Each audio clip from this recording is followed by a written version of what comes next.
Hello friend, I am Sujata Bauddh. Welcome to my YouTube channel. तो friend, आज मैं आप सबको भारत के इतिहास के विषय में कुछ जानकारियां देना चाहूँगी, जो कि शायद कुछ लोग को पता है तो कुछ लोग को नहीं। तो मैं आज आप सबको बताना चाहूँगी कि चंद्रगुप्त मौर्य के पुत्र का नाम बिंदुसार क्यों पड़ा। चंद्रगुप्त मौर्य के पुत्र का नाम बिंदुसार क्यों पड़ा। चाणक्य चंद्रगुप्त मौर्य को एकमात्र रोज खाने में विष देते थे।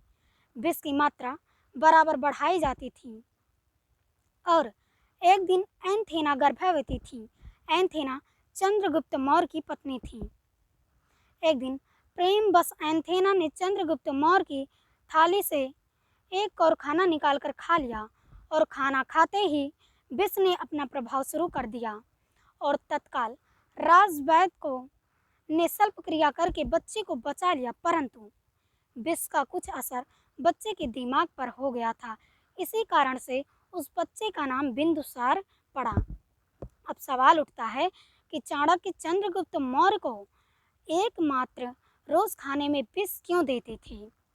तो उस जमाने में राजाओं को मरवाने के लिए तरह तरह के हथकंडे अपनाए जाते थे। राजाओं को खाने पीने की वस्तु में विष दे दिया जाता था।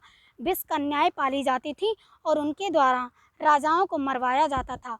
और चाणक्य नहीं चाहते थे कि ऐसे किसी षड्यंत्र द्वारा चंद्रगुप्त मौर्य की मृत्यु हो। चाणक्य का नाम विष्णुगुप्त मौर्य भी था।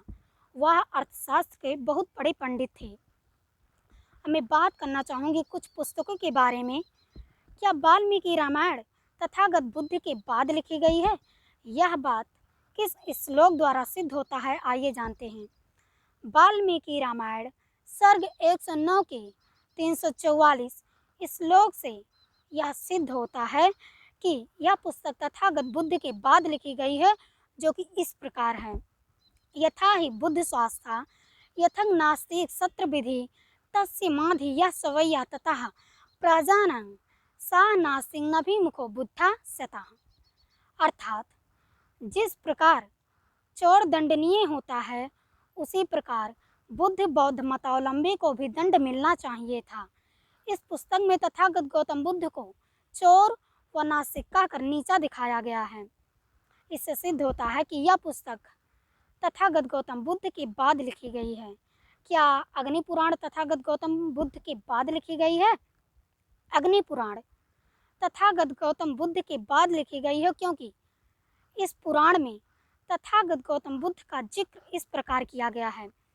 महामोह स्वरूपड़ो से सुद्धोधन सुतो भवतु प्रतापो हया मांस दैत्या संतान तया जिता। वेद धर्मेकम अग्नि पुराण 16.2 पर इस प्रकार लिखा गया है। इससे सिद्ध होता है कि यह पुस्तक तथागत गौतम बुद्ध के बाद लिखी गई है, ना कि पहले। हिंदुओं के जितने भी धर्म ग्रंथ लिखे गए हैं वह सब बुद्ध काल के बाद लिखे गए हैं, लेकिन हमारे लोगों को बताया जाता है कि बुद्ध के समय में लिखे गए हैं। अब मैं बात करना चाहूँगी मौर्य वंश के शासक, महान विजेता, प्रजापालक सम्राट अशोक के विषय में, जिन्होंने अपने जीवन काल में अनेकों युद्ध लड़े। सम्राट अशोक ने 273 ईसा पूर्व से 232 ईसा पूर्व तक राज किया और जिस युद्ध ने उनके जीवन को अत्यधिक प्रभावित किया वह कलिंग का युद्ध था, जो कि उड़ीसा में हुआ था। उड़ीसा में हुए क्रांति खूनी रक्तपात को देखकर अशोक का हृदय द्रवित हो उठा और उस वक्त उन्हें शांति नहीं मिल रही थी। शांति प्राप्त करने के लिए उन्होंने बाद में बौद्ध धर्म ग्रहण किया और बौद्ध धर्म ग्रहण करने के बाद उन्हें शांति प्राप्त हुआ। और फ्रेंड, इसी के साथ मैं आप सबको सूचित करना चाहूँगी कि अपने SC ST OBC समाज को सूचित करना चाहूँगी, उठो जागो, अभी भी वक्त है।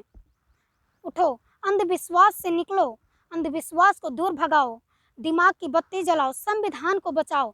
इसी के साथ मैं सुजाता बौद्ध फिर मिलती हूँ आप सबको अगले वीडियो में। नमो बुद्धाय, जय भीम, जय भारत, जय इंडिया। Thank you.